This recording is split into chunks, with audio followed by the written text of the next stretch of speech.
Good morning, good morning. This is Lady Danny from Landed Gentris Handcrafted Essential Oil Soap, coming to you live from the Royal Borough of South Philadelphia. For those of you that are watching live, thanks very much. For those of you that are watching either the replay or watching on YouTube, thanks very much for joining as well. Today I'm going to talk about Blackseed oil as well as the other formations that it's available in. I hope that you find it interesting. It's been something that's been talked about a lot recently, so I just wanted to weigh in. Good morning. Thanks for sharing, Jess. Okay, so blackseed oil is, first of all, not a new thing, but I have a feeling that it's going to be one of those things like coconut oil where it starts to become a really big thing. So I wanted to give you some information about it so that you'll know what it's all about. So the first thing is the actual Latin binomial of it is Nigella sativa. However, it's called a whole bunch of names, and it's really important that you make sure that we're talking about Nigella sativa. Don't just rely on a common name because it's called so many things. This is what it looks like in its natural seed form. Okay, basically they look like black sesame seeds, but it's called a number of things. It's called Roman coriander, it's called black caraway, black cumin, fennel flower, nigella, nutmeg flower, and in Indian cooking it's called kalonji. But it's also sometimes called onion seed, even though it has nothing to do with onion. So it really is important, especially if you're buying either the seeds or the powder or the oil to use, that you make sure that you have the right thing. What does it taste like, which a lot of people ask me? It is a strongly flavored spice, and it's used a lot in Indian cooking. I've even seen it be used as a topping for cookies. The flavor itself is strong, aromatic. It has a tinge of it that is very much like kind of the back end of, well, I guess cumin, because it is related. Good morning. It is related in the cumin family, but it is important that this is not the same as cumin seeds, even though it is called sometimes black cumin. So it is important that you know what you're getting. Now, this has been used a lot as oil. It's available as a tincture. It's available as a powder. You can get it in capsules as well. Good morning. And it's used for a number of things. So I'm going to tell you everything it's used for. I'm going to tell you why it can be used for those things. And then I'm just going to wrap up with the things that you need to worry about. Good morning. Okay. No, this is called black cumin, but I want to differentiate it from standard cumin, which is brown and the seeds are longer, just so that you know. That's why I said Nigella sativa is really what you need to be looking for. Okay, so it can be used externally. The oil can be used for things like rashes, hives, stings, bites, scorpion stings, mosquito bites, wasp stings, itches, sores, discolorations, bed sores. It can also be used to ease pain and reduce swelling, so it's often used for people that have arthritis problems in the arthritic joints. Both the oil and extracts have been used, and they are continuing to be studied for things like breast and colon cancer.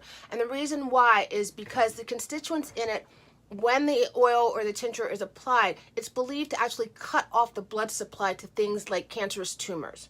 So there is a lot of talk about using it in that world.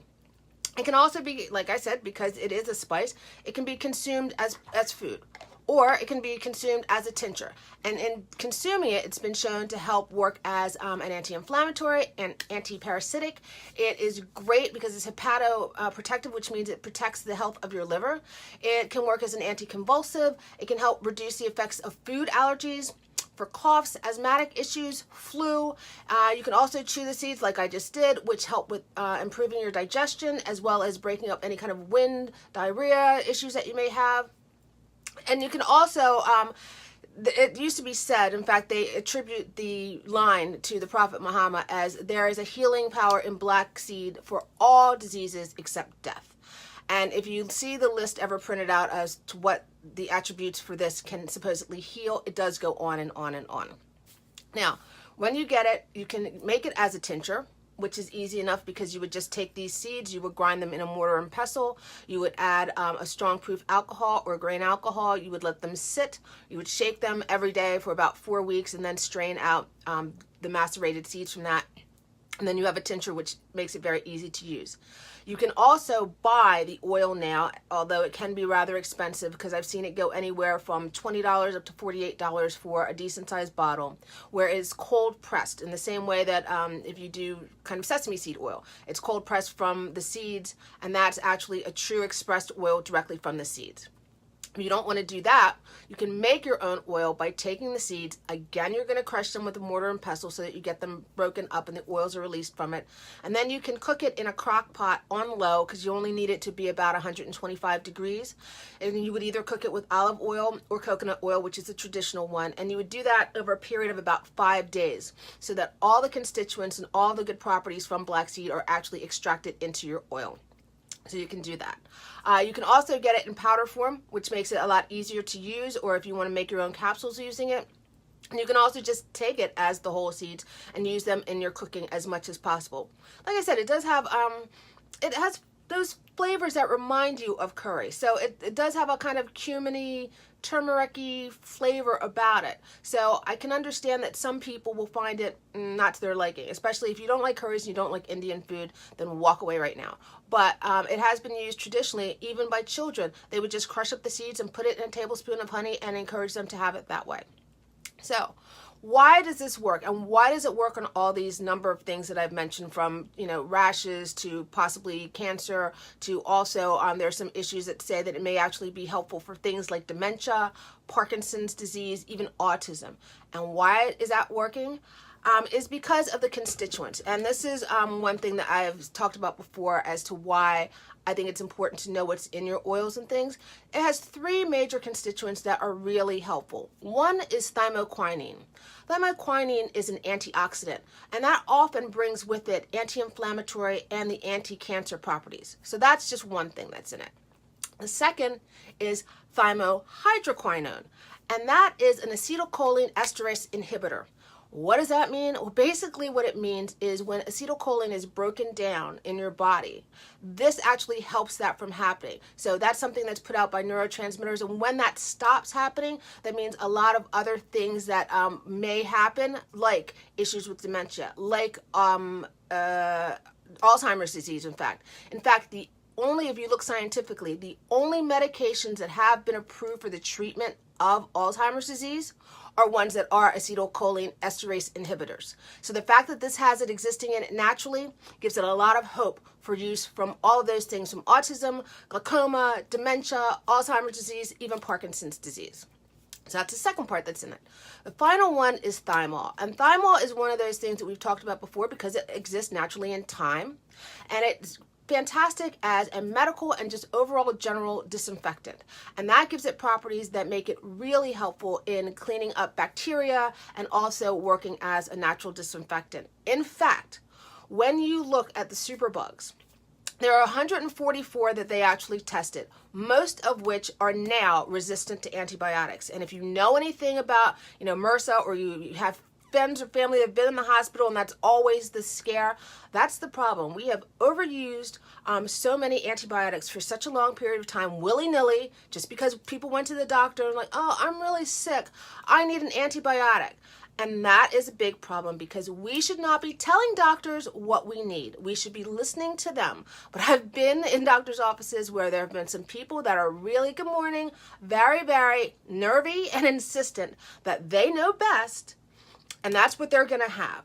And a lot of times, especially if you're in situations where if people wait too long to go to a doctor and then they end up in ER situations, and then people just, put them out, and it's been done too freely. Between that and antibiotics that have been pumped into our food system and things that are in the water supply, we have a lot of issues with the fact that there are no new antibiotics that are in the pipeline right now. And there's a lot of stuff, exactly. And there's a lot of stuff that is, a lot of new superbugs that are definitely antibiotic resistant.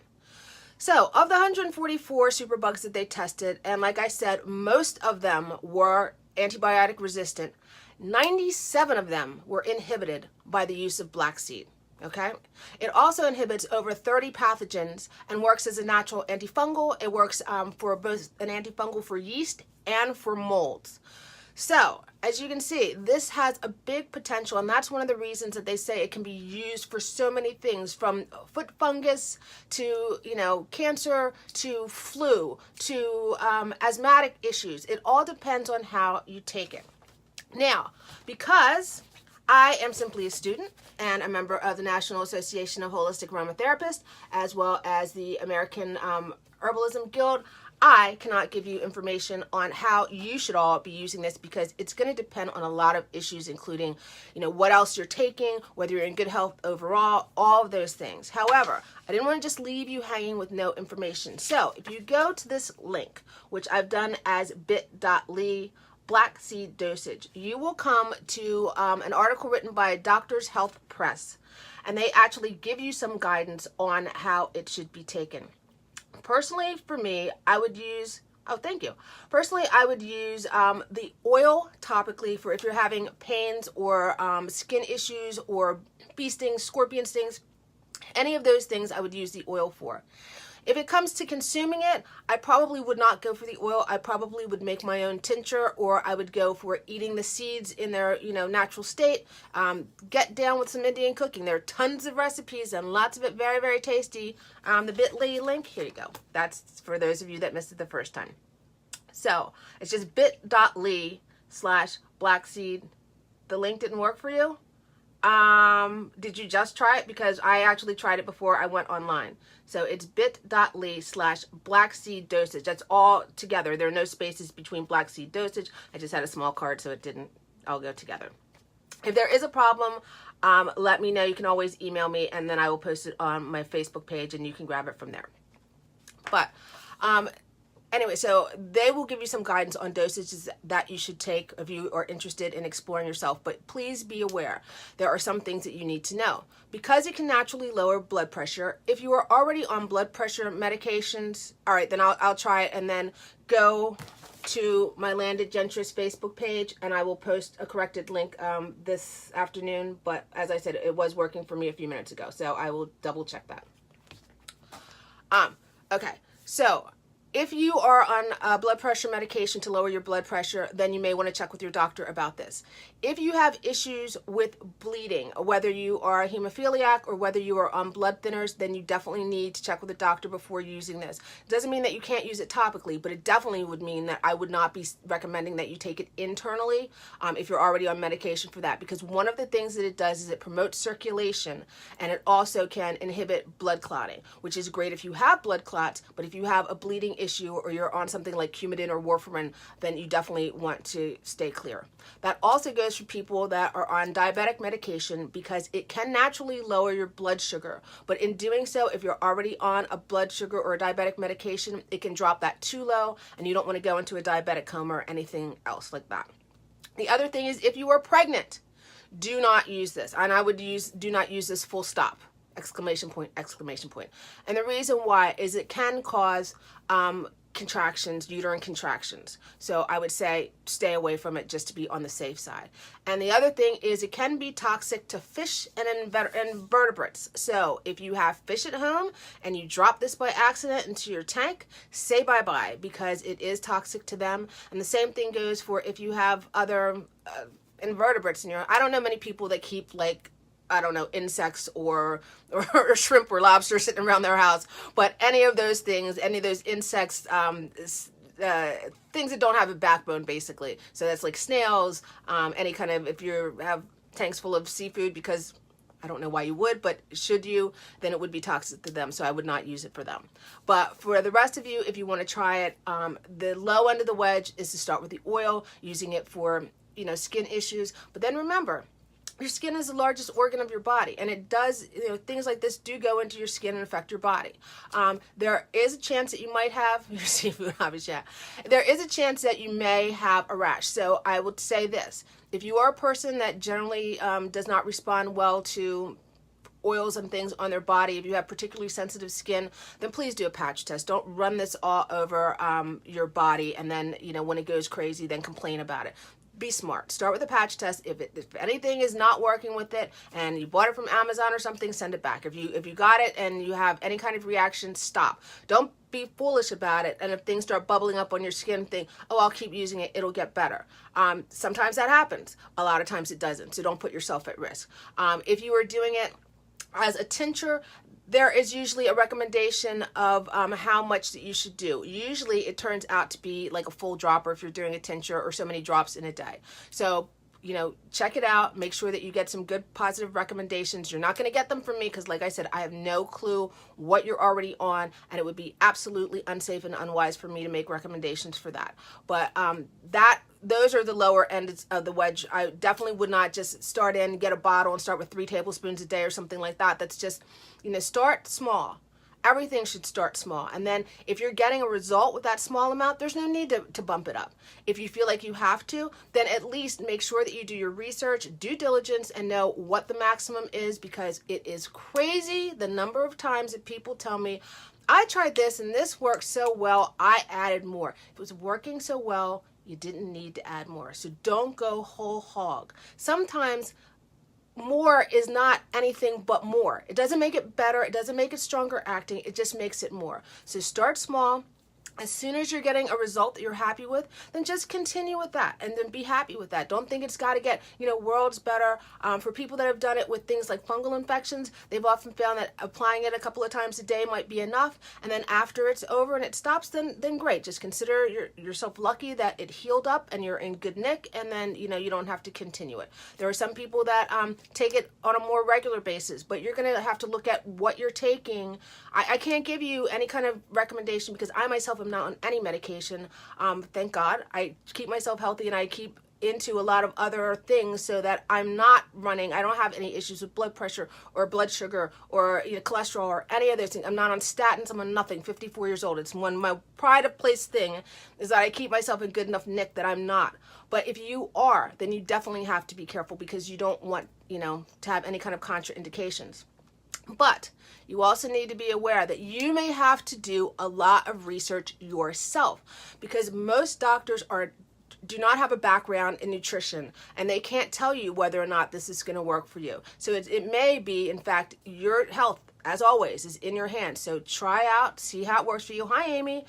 See how it works for you, what it does for you. Like I said, some of the best research that we do have, it's all empirical evidence. There's not a lot of hard and fast clinical trials and information about this. But what there is empirical evidence has been used over a very long period of time. Like I said, the seeds were actually found in the tombs of King Tut as well as Cleopatra because it has been used for a long period of time. But trust me, when they were using it back then for all the positive things, it was generally being cooked in food, extractions were being made, or they were using an oil. But it was not going to be an expressed pressed oil. It was probably an infused oil because that's kind of where they were technologically at that point in order to use it.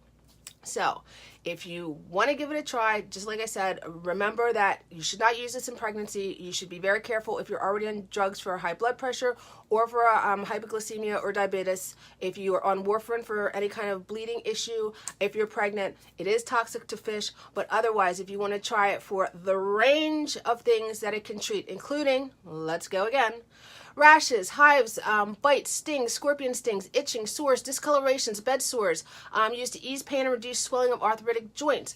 It can be used as an antiparasitic, as a hepatoprotective, which means it helps your liver, anticonvulsive, anti-inflammatory, can help reduce the effects of food allergies, improve your digestion, help with asthma, flu, indigestion, what else? That may also be used because of the positive effects as an acetylcholine esterase inhibitor for autism, glaucoma, dementia, schizophrenia, Parkinson. All of these things, the possibilities are there. You just have to figure out how to make it work for you. So that's it. Thanks very much for stopping in. I will be back on Friday. On Friday, it is Health Focus Friday, where we talk about news stories that have been about health and how you can learn from them and at least apply some of the things that they're talking about into your life so that you can take control of your health, feel better for longer, and most importantly, be mobile and active for as long as you possibly can. Yes, I mean, trust me, that's just not even the tip of the iceberg. I've seen things where that it's actually helped sperm production. So if you're trying to conceive and you've had fertility problems, it's been used in that way as well. So it's an oil that has been like used for a number of things. Hi, sweetie. So it's definitely something that you can check out, and you don't have to take my word for it. There are tons of sites all up and down the internet. It's just that when I was looking into doing just this quick scope about it, one of the things that I noticed was nobody was really talking very much about the constituents, and it is those constituents of thymoquinine, thymohydroquinine, and thymol, that like perfect triumvirate of constituents that give it so much power and such a varied ability to handle such a number of different issues. So I encourage you to check it out, and after you use it, if you do decide to use it, shoot me a quick line. Let me know what indication you used it for and how it worked for you. I would love to know that, and you can always reach out to me. I'm Lady Danny1 on most social media. You can reach out to me, Landed Gentress on Facebook. There's also a link through there. You can shop at my page, which is landedgentress.com. And if you found any of this information useful and you just want to give me a tip and you don't feel like buying soap or any of my herbal medications, you can always go to Ko-Fi and just drop me. I think the increments are like $3, so it's enough to buy a coffee. But in my case, I'm a tea drinker, so it would be tea. Thank you very much. So remember, wherever you go, whatever you do, just try and be better people. Thanks very much for your time, and I hope to see you soon. Bye.